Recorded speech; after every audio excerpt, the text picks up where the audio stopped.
Tapi kita kesini ada di satu tuh kita ke sana aja ya.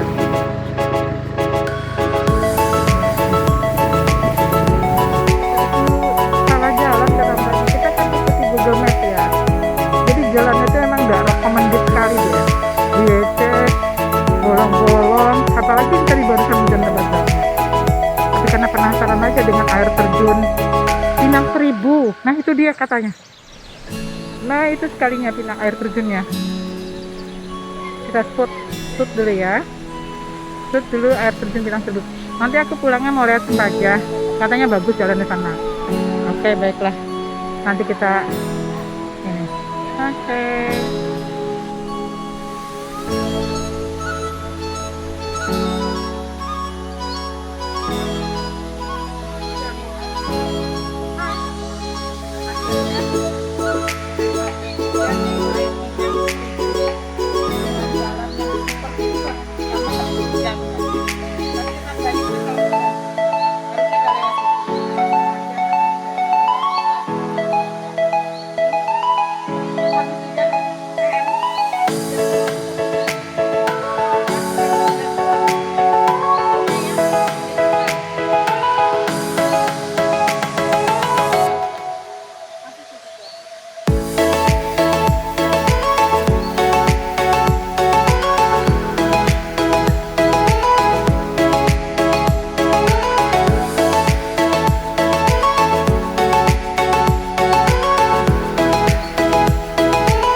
Habis hujan deras nih tadi, jadi airnya banyak.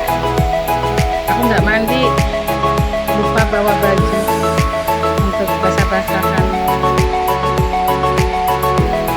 Air terjun Pinang Seribu.